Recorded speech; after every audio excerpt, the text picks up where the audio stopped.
Welcome to the complete animation of Kerasu-Tengu from Samurai Rabbit, the Usagi Chronicles. So this is an interesting show, and I think that one of the most interesting things about this show is how well it sort of shows off what is possible nowadays with modern CG tools.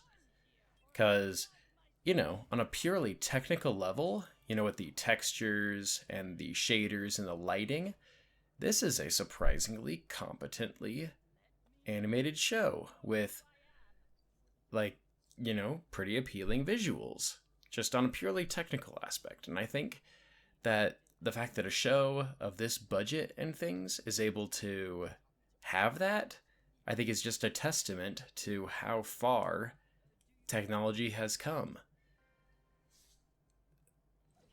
Because, look at, CG shows from, 10 years ago, and there's a clear and marked improvement. Like, you look at, I guess a good example of comparison is Kung Fu Panda Legends of Awesomeness. I can't remember exactly when it came out, but it's been a while. And just in terms of fur and lighting and overall, this show is quite interesting. It's good, visually at least. And I also have some interesting things to say about the art style. Because, in the world of 3D animation, there is the, technical stuff, like the models and the textures and all those things. But then there's all of the artistic stuff. And those are things like the design of the world, the design of the characters, and the actual animation, how they make, these character models and, their rigging and all that, how they make them move and things. And so the designs are actually pretty interesting. One of the main character girls, I think her name's I can't remember what her name is, but anyway, she's a fox. And this show doesn't really like to have tails on its characters. It likes to, just not have tails, which, fair enough. But the fact that they made the fox characters ponytail basically look like a foxtail, now that's interesting. I kind of wish, she had a regular tail, but the fact that, she has a mini tail just coming out of the back of her head, it's interesting.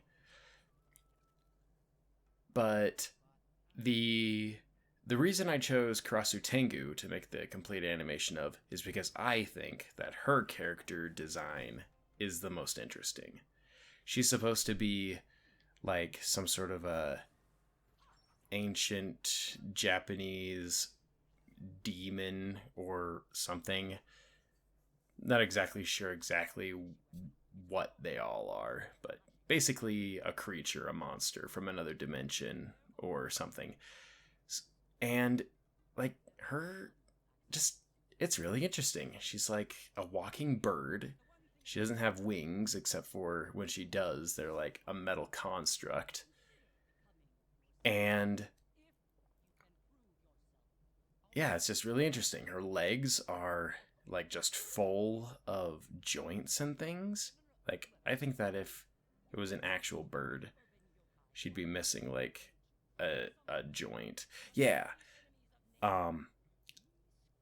And the way that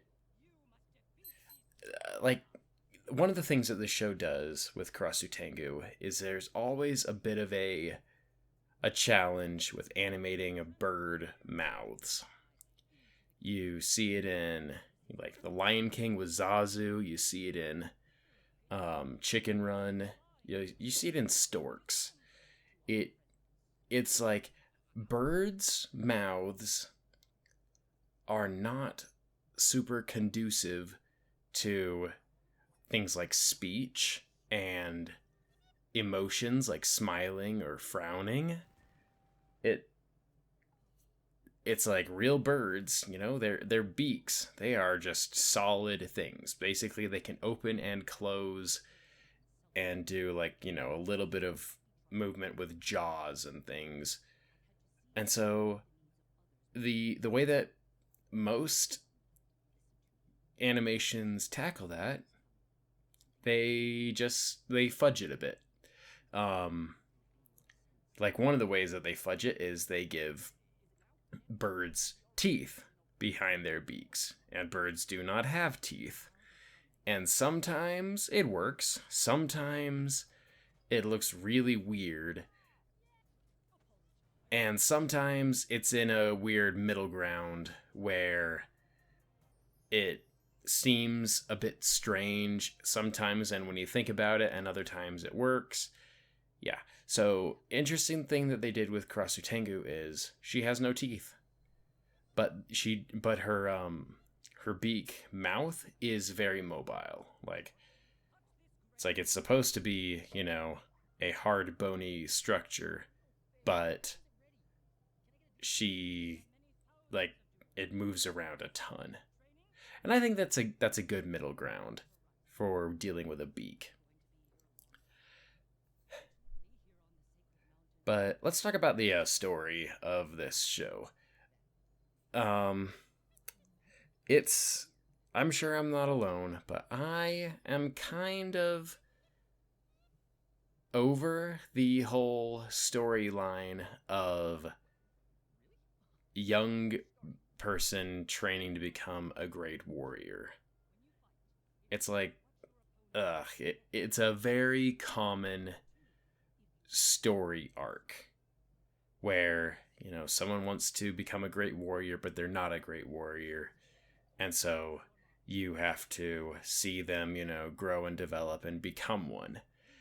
And I'm not saying there's anything wrong with it, but what I am saying is I've seen that so many times that it would really be nice if, things didn't do that so often. It's like, how many stories are there where the main, source of progression is the main character, increasing their combat effectiveness? And I guess that's one of the reasons why I'm starting to gravitate more towards things where they're like the main character is already a skilled warrior. Like them being able to defend themselves and those around them and do it well, like from the get go. Like, I really just enjoy that. Just the constant, training and whatever. Like, I'm kind of over that. And this show does it. Although it is a little interesting. Like, Usagi at the very beginning is. He's not like completely inept, but then there's still the whole thing where he's like, I gotta find a sensei and somebody to make me, even better. And still not the hugest fan of that. Like, what if because I like it when stories are like, yeah, the main character is already, good at combat, and you're able to have conflict that doesn't arise from, their need to be better or train.